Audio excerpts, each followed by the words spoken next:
সাম্প্রতিক সময়ে সারা দেশে বিদ্যুৎ বিতরণ কোম্পানিগুলোর বিরুদ্ধে অতিরিক্ত ও ভুতুড়ে বিল আদায়ের মারাত্মক অভিযোগ উঠেছে।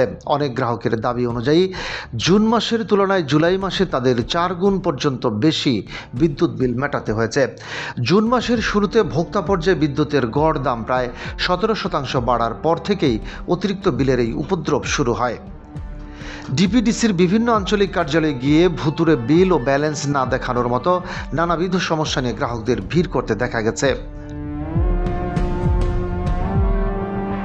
প্রতিকার চাইতে এসে ডেস্কে ডেস্কে ঘুরেও কোনো ইতিবাচক সমাধান বা সঠিক উত্তর না পেয়ে চরম ভোগান্তিতে পড়ছেন সাধারণ গ্রাহকেরা। ভুক্তভোগী এক গ্রাহক জানান যে 2 মাসের ব্যবধানে তার বিদ্যুৎ বিল 1650 টাকা থেকে বেড়ে 1 লাফে 4425 টাকায় পৌঁছেছে।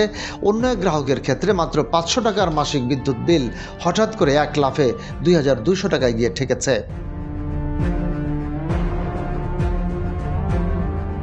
দৈনিক 8 থেকে 10 ঘন্টা লোডশেডিং সহ্য করার পরও এমন আকাশছোঁয়া বিল আসায় জনজীবন অতিষ্ঠ ও বিপর্যস্ত হয়ে পড়েছে।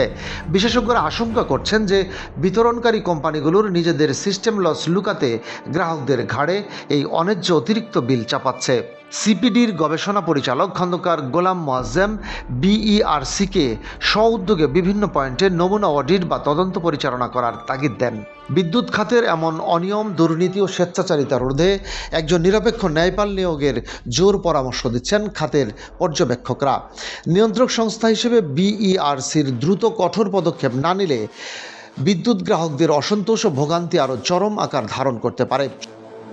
সব মিলিয়ে ভুতুড়ে বিলের এই ভয়াবহ চাপে সাধারণ মানুষের মাসিক জীবনযাত্রার ব্যয় অনিয়ন্ত্রিতভাবে বহুলাংশে বৃদ্ধি পেয়ে চলেছে। ডেস্ক রিপোর্ট, বাংলাবাজার পত্রিকা।